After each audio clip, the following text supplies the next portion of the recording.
وسلام على عباده الذين اصطفى أما بعد فقد قال الله تبارك وتعالى في كتابه المجيد أعوذ بالله من الشيطان الرجيم بسم الله الرحمن الرحيم ألا إن أولياء الله لا خوف عليهم ولا هم يحزنون الذين آمنوا وكانوا يتقون لهم البشرى في الحياة الدنيا وفي الآخرة آمنت بالله صدق الله العظيم. حضرات محترم، آئیے ہم اور آپ انتہائی خلوص و محبت کے ساتھ حضور آقائے نامدار مدنی تاجدار سید المرسلین امام الانبیاء جناب احمد مجتبیٰ محمد مصطفیٰ روحی خدا صلی اللہ تعالی علیہ وسلم کی بارگاہ اقدس میں درود شریف کا نذرانہ عقیدت پیش کریں. پڑھیں اللہم سیدنا و مولانا محمد معدن الحسن والحسن و آلہ وبارک وسلم. صلاۃ و سلام علیک یا رسول اللہ وعلی آلک و اصحابک یا حبیب اللہ.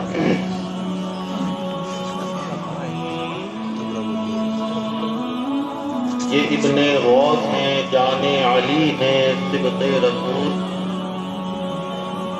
یہ ابن غوث ہیں، جان علی ہیں، صبط رسول. بلند سب سے نہ ہو کیوں مقام افضل. حضرات،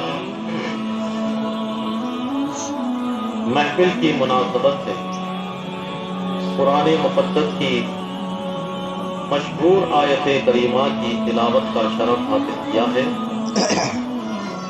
جس میں اللہ جل شانہ وعم نوالہ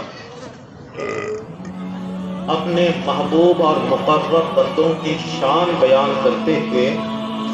ارشاد فرماتا ہے: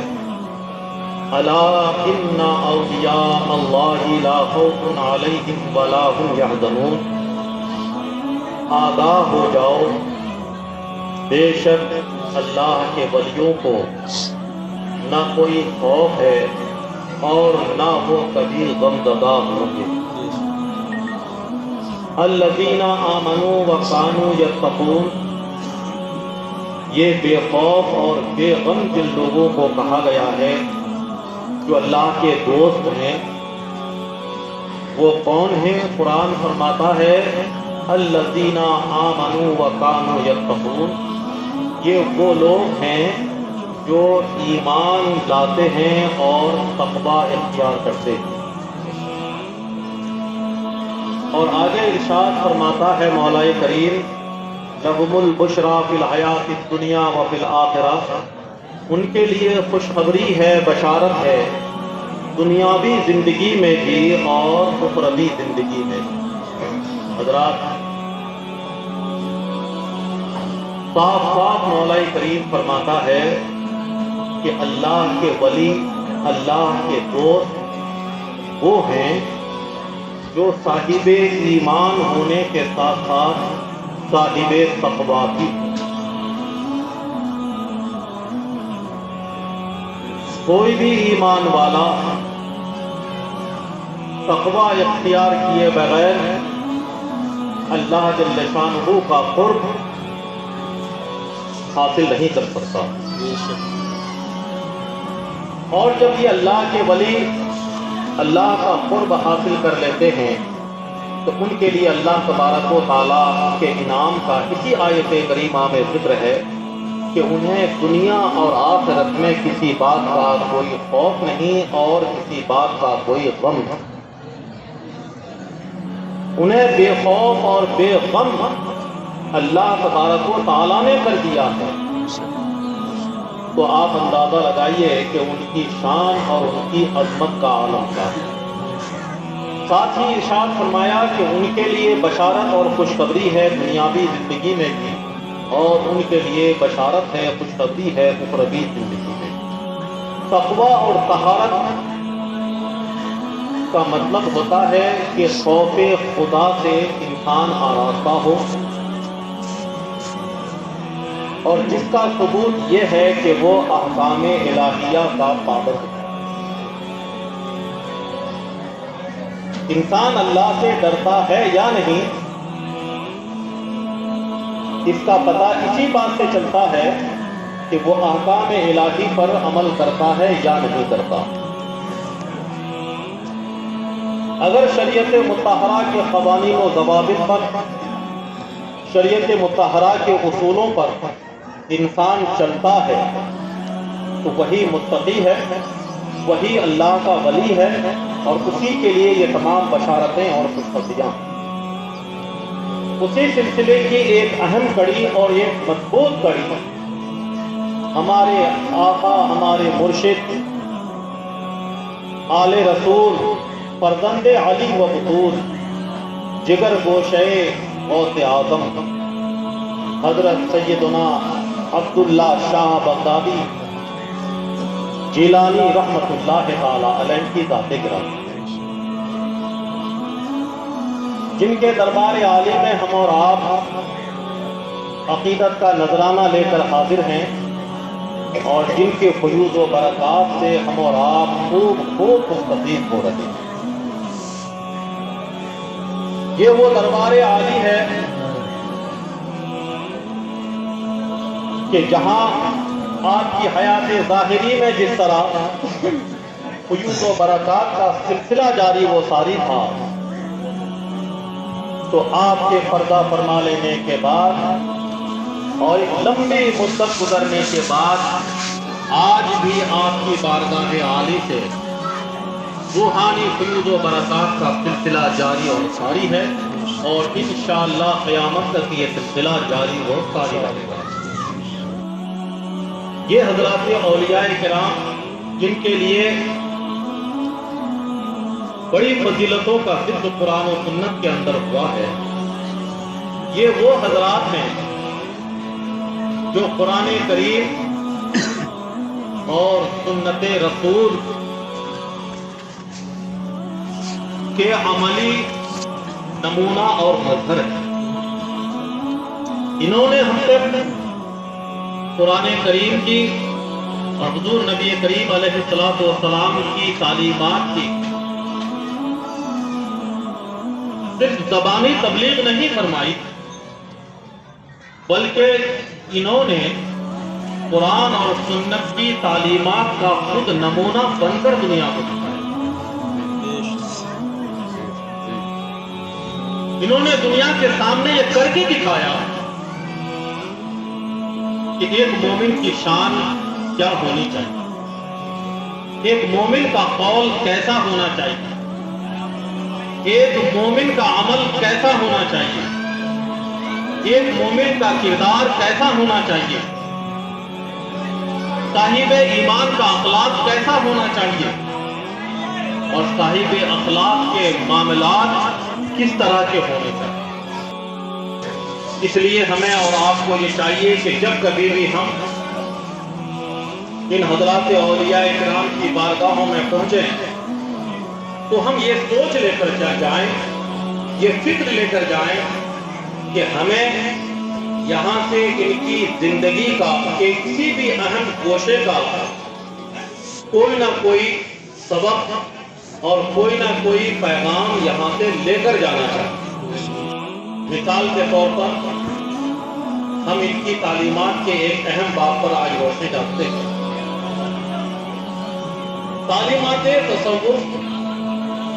کا ایک اہم باب طول عمل یعنی لمبی امیدیں وابستہ کرنا اور خواہشات کی پیروی کرنے سے بچنا، دور رہنا ہر مومن کے لیے ضروری ہے۔ طول عمل یعنی لمبی امیدیں وابستہ رکھنا اپنی زندگی سے، اور خواہشات نفسانی کی پیروی کرنے سے اپنے آپ کو بچانا، دور رکھنا ہر مومن کے لیے ضروری ہے۔ جب انسان اپنی زندگی سے لمبی امیدیں وابستہ کر لیتا ہے، اور جب انسان اپنی خواہشات کو پورا کرنے کے لیے چل پڑتا ہے تو در حقیقت وہ سیدھے راستے سے ہٹ کر اس راستے پر چل پڑتا ہے جو اس کی ناکامی اور محرومی کا راستہ ہے۔ اور تعلیمات تصوف کا یہ بات در حقیقت حضور سرکار مدینہ صلی اللہ تعالی علیہ وسلم کہ اس فرمان عالی شان پر مشتمل ہے، جس میں حضور نبی کریم علیہ السلام نے ارشاد فرمایا کہ اے لوگوں، میں تمہارے اوپر دو چیزیں مسلط ہونے سے ڈرتا ہوں۔ مجھے ڈر ہے اس بات کا کہ کہیں تمہارے اوپر دو چیزیں مسلط نہ ہو جائیں۔ ایک ہے طول عمل اور دوسری چیز ہے خواہشات کی پیروی۔ طول عمل کا مطلب ہے اپنی زندگی سے لمبی امیدیں وابستہ کر لینا اور اپنی خواہشات کو پورا کرنے کی جدوجہد کرنا۔ حضور اکرم علیہ السلام کا اندیشہ ظاہر کرنا یہ بالکل صاف بتاتا ہے کہ مومن جب اس راستے پر چل پڑتا ہے تو حقیقت یہ ہے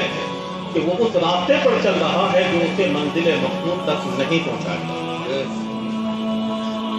اور خود اسی حدیث پاک میں اللہ کے رسول صلی اللہ تعالی علیہ وسلم ارشاد فرماتے ہیں کہ طول عمل اور خواہشات کی پیروی کا نقصان کیا ہے؟ ارشاد فرماتے ہیں کہ جب انسان لمبی امیدیں وابستہ کر لیتا ہے تو وہ آخرت کی یاد بھلا دیتا ہے۔ لمبی امیدیں آخرت کی یاد کو بھلا دیتی ہیں اور خواہشات کی پیروی مومن کو حق اور صداقت سے روک دیتی ہے۔ اور ہم اس چیز کو سمجھ سکتے ہیں کہ ایک مومن جس کا اصلی مقام آخرت ہے، اگر اس کی یاد سے وہ دور ہو جائے، اور ایک مومن جو اس کی اصل پہچان حق اور صداقت کے راستے پر چلنا ہے، اگر اسی سے وہ دور ہو جائے تو پھر کامیاب ہونے کا سوال ہی نہیں پیدا ہوتا ہے۔ وہ دنیا میں بھی ناکام اور آخرت کے اندر بھی ناکام۔ ہم اور آپ بھی آج اپنی زندگی گزار رہے ہیں، لیکن اللہ کا لاکھ لاکھ شکر و احسان ہے کہ پروردگار عالم نے ہمیں اور آپ کو انسان کے ساتھ ساتھ صاحب ایمان بنایا۔ تو ظاہر بات ہے کہ ہمیں اپنے ایمان کے تقاضوں کو، اپنی روحانیت کے تقاضوں کو پورا کرنا اور ان کو ہمیشہ مد نظر رکھنا، یہ ہماری اور آپ کی سب سے بڑی ذمہ داری ہے۔ کیونکہ مومن جب ایمان کے تقاضوں سے اور ان کو پورا کرنے سے محروم ہو جاتا ہے تو پھر اس کے پاس حقیقت میں کوئی سرمایہ نہیں بچتا۔ تو اللہ کے رسول فرماتے ہیں کہ لمبی امیدیں آخرت کی یاد کو بھلا دیتی ہیں اور خواہشات کی پیروی انسان کو حق و صداقت سے روک دیتی ہے۔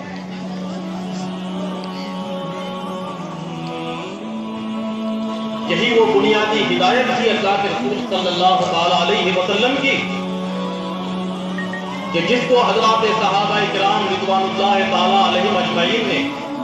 اتنی مضبوطی سے تھاما اور اتنی مضبوطی سے اس پر عمل کیا کہ دنیا ان کے قدموں میں ہونے کے باوجود حضرات صحابہ کرام نہ تو کبھی آخرت سے غافل ہوئے اور نہ ہی کبھی وہ حق و صداقت سے ہوئے۔ اور حضور اکرم علیہ السلام کی امت میں سب سے بہترین جماعت انہی صحابہ کرام کی ہے کہ جو کبھی بھی آخرت سے غافل نہیں ہوئے اور کبھی حق و صداقت سے وہ باز نہیں۔ حضرت سیدنا مولا علی مشکل کشا رضی اللہ تعالی عنہ نے ایک مرتبہ حضرت سیدنا عمر فاروق رضی اللہ تعالی عنہ سے ارشاد فرمایا، اے عمر، اگر تم اپنے محبوب سے ملاقات کی آرزو اور خواہش رکھتے ہو تو پیبند لگے ہوئے کپڑے پہنو۔ یہ بات دیگر عالم اسلام کے بادشاہ بنے، خلافت اسلامیہ کے تخت پر رونق افروز ہوئے، ان کے بعد ان کے پاس وسائل زندگی کی کوئی کمی نہیں تھی۔ اگر وہ چاہتے تو بہت ہی شان و شوکت کی زندگی گزار سکتے تھے، لیکن حضرت مولا علی جو خلفائے راشدین میں ہیں، وہ دوسرے خلیفہ راشد حضرت عمر فاروق سے فرما رہے ہیں کہ اگر اپنے محبوب سے ملاقات کی آرزو اور تمنا رکھتے ہو تو پیبند لگے ہوئے کپڑے پہننا، پرانے جوتے استعمال کرنا اور اپنی زندگی کی امیدیں کم کر دینا۔ اور دنیا نے یہ دیکھا کہ اسلام کے وہ عظیم شہنشاہ حضرت عمر فاروق رضی اللہ تعالیٰ عنہ نے اپنی خواہشات کو کس طریقے سے کچلا کہ دنیا نے آپ کو پیبند لگے ہوئے کپڑے پہنے ہوئے اپنی آنکھوں سے دیکھا، خالی زمین پر لیٹ کر آپ کا تکیہ بنا کر سوتے ہوئے دنیا نے اس عظیم شہنشاہ کو دیکھا۔ دنیا کی یہ عظیم تاریخ ہمارے سامنے ہے۔ لائیے کسی ایسے بادشاہ کو، لائیے کسی ایسے برسر اقتدار انسان کو جس کے پاس بے شمار وسائل ہوں، لیکن وہ اپنی زندگی کے اندر یہ خاکساری کا نمونہ پیش کر سکے، کوئی نہیں پیش کر سکتا۔ آج ہماری خواہشات کا اگر ہم جائزہ لیتے ہیں تو بالکل ظاہر ہے کہ ہماری خواہشات میں وہ تمام عیش و آرائش شامل ہے جن کو ہم شب و روز چاہتے ہیں اور طلب کرتے ہیں۔ ہمارے پاس بہت سا مال و دولت ہونا چاہیے، ہمارے پاس تمام سہولیات سے آراستہ عالی شان مکان ہونا چاہیے، زندگی کی ضروریات کی تکمیل کے لیے تمام سہولیات ہمیں فراہم ہونے چاہیے، لیکن یہ حضرات صحابہ کرام، یہ ہمارے اسلاف کرام رضوان اللہ تعالیٰ علیہم اجمعین نے اپنے عمل اور کردار سے، اپنی تعلیمات سے ہمیں یہ بتا دیا ہے کہ مومن اپنی خواہشات کی تکمیل کے لیے دنیا کے اندر نہیں آیا، مومن عیش و عشرت کے لیے دنیا میں نہیں آیا، بلکہ مومن اللہ اور اللہ کے رسول صلی اللہ تعالی علیہ وسلم کی سچی اطاعت، سچی پیروی اور بندگان خدا کی خدمت کے لیے اور بندگان خدا کو راہ حق پر چلانے کے لیے اور انسانیت کی خدمت کے لیے بندہ مومن کو دنیا کے اندر بھیجا گیا ہے، اور بندہ مومن کا یہی مقصد اصلی ہے۔ ہماری ان خواہشات کو محفوظ کرتے ہوئے آقائے نامدار سرور کائنات علیہ الصلوۃ والسلام نے ایک موقع پر صحابہ کرام سے مخاطب ہو کر ارشاد فرمایا، اے لوگو شرم کرو، اے لوگو شرم کرو۔ صحابہ کرام نے عرض کیا، یا رسول اللہ، کس بات سے ہم شرم کریں، کس طرح شرم کریں؟ تو حضور آقائے نامدار صلی اللہ علیہ وسلم نے ارشاد فرمایا، تم وہ جمع کرتے ہو جو کھا نہیں سکتے، اور تم وہ امیدیں وابستہ کرتے ہو جن امیدوں کو پا نہیں سکتے، اور تم ایسے عالی شان مکانات بناتے ہو جن میں ہمیشہ رہیں گے۔ حضور اکرم علیہ السلام نے تین باتیں ارشاد فرمائی۔ آج ہماری کو یہ خواہش ہوتی ہے کہ ہمارے پاس بہت زیادہ ہونا چاہیے، مزید در مزید ہونا چاہیے، جتنا بھی ہو جائے کم ہے۔ ہم اس قدر اکٹھا کر دنیا کو جمع کرنے کی فکر میں رہتے ہیں۔ حضور اکرم علیہ السلام نے فرما دیا کہ تم اتنا اکٹھا کرتے ہو جبکہ تمہیں یہ نہیں معلوم کہ تم پل بھر زندہ رہو گے یا نہیں۔ تم اتنی امیدیں وابستہ کیے ہوئے ہو تمہاری خواہشیں اتنی ہیں کہ تم اپنی زندگی میں ان خواہشات کو مکمل نہیں کر سکتے. تم اتنا عالی شان مکان بناتے ہو اپنے عیش و عشرت کے لیے، اپنے آرام کے لیے، جس میں تمہیں یہ نہیں معلوم کہ تم چند منٹ رہو گے، چند گھنٹے رہو گے، یا چند ہفتے اور چند مہینے رہو گے. کچھ نہیں معلوم. یہاں تک کہ حضور اکرم علیہ السلام نے ان لمبی امید رکھنے والے ہم جیسے لوگوں کے بارے میں ارشاد فرمایا. اور کیسا سبق آموز آپ کا ارشاد گرامی ہے. فرماتے ہیں کہ میں جب اپنی آنکھوں کو کھولتا ہوں تو اتنی امید نہیں رکھتا کہ مجھے آنکھیں بند کرنے کا موقع بھی ملے گا.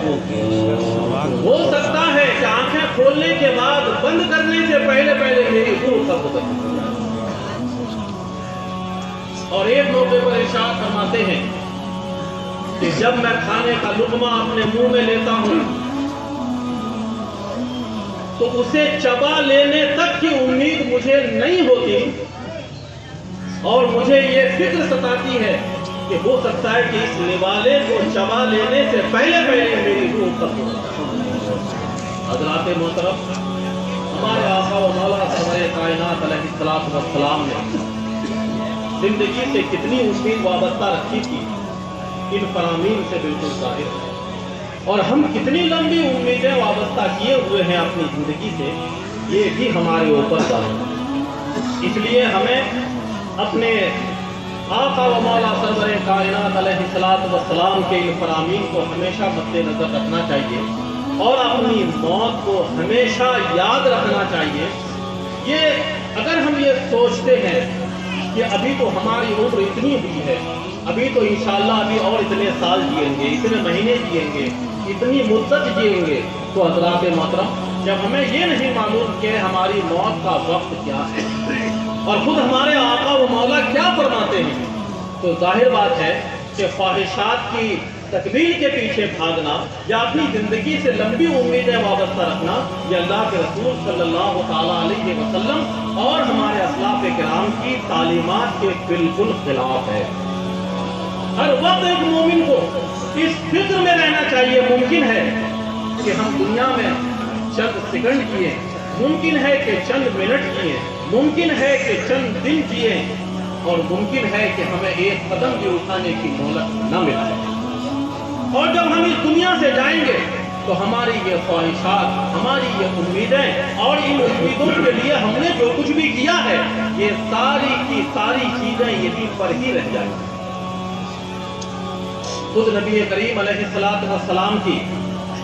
آپ درویشانہ زندگی کو مد نظر رکھیے کہ حضور اکرم علیہ السلام جو اللہ کے حبیب صلی اللہ تعالیٰ علیہ وسلم ہیں، اور اللہ کی عطا سے اللہ کے خزانوں کی کنجیاں آپ کے تصرف میں ہیں، مگر حضور اکرم علیہ السلام شہنشاہ عالم ہونے کے باوجود سرکار نے کون سا محل اپنے لیے بنوایا؟ حضور نے کون سا عالی شان مکان بنوایا تھا؟ بلکہ آپ نے اتنی عظمت شان کا مالک ہونے کے باوجود مسجد نبوی کے گرد مٹی کے چھوٹے چھوٹے حجروں میں آپ نے اپنی زندگی بنائی. کیا تھا یہ؟ ہمارے لیے پیغام تھا کہ ہمارا یہ دنیا ہمارے لیے اصلی مقام نہیں ہے، بلکہ مومن کے لیے اصلی مقام وہ ہے جو اللہ تبارک و تعالیٰ نے آخرت میں اس کے لیے تیار کر رکھا. اور ہم نظر ڈالیں، ہم اپنے اس ملک کے اندر دیکھیں کہ دنیا کے اندر ایسے لوگ بھی گزرے ہیں جنہوں نے بے شمار مثالیں قائم کی ہیں، جن کی یادگاریں آج بھی ہم اپنی نگاہوں سے دیکھ سکتے ہیں. چاہے اس ملک کے بادشاہ ہوں، چاہے اس ملک کے برسر اقتدار دوسرے لوگ ہوں، نواب ہوں، راجاب ہوں، انہوں نے کتنے عظیم عظیم محلات تعمیر کیے، کتنے عظیم قلعے تعمیر کیے، کتنی عظیم الشان یادگاریں قائم کی، لیکن وہ اس دنیا سے چلے گئے، تمام چیزوں کو چھوڑ کر چلے گئے، اور آج ان کا نام و نشان نہیں ہے. لیکن جو اللہ کے رسول صلی اللہ تعالیٰ علیہ وسلم کی تعلیمات سے پوری طرح آراستہ ہیں، اور یہ وہی اسلاف کرام ہیں جن کی بارگاہوں میں ہم حاضر ہوتے ہیں. دیکھیں اس ملک کے اندر سلطان الہند حضرت خواجہ اجمیری رضی اللہ تعالیٰ عنہ کی خانقاہ سے لے کر عام صالحین کرام کی خانقاہوں کو دیکھیے کہ ملک کے گوشے گوشے اور کونے کونے میں بڑی بڑی خانقاہیں قائم ہیں۔ ان خانقاہوں میں جا کر دیکھیے آپ کو عالیشان مسجد ملے گی،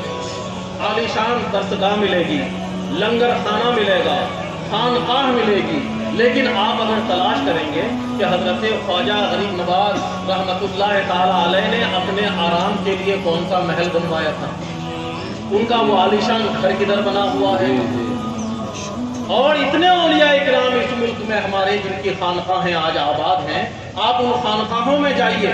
ان کی تعمیر کردہ دوسری چیزیں تو ہمیں اور آپ کو مل جائیں گی، لیکن ان کا مکان اور اس کا محل ہم کو نظر نہیں آئے گا۔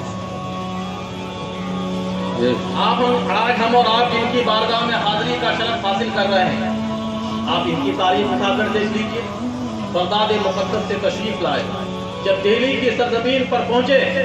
تو اس وقت کا بادشاہ شاہ عالم ہندوستان کا عظیم بادشاہ آپ کا مرید ہوتا ہے،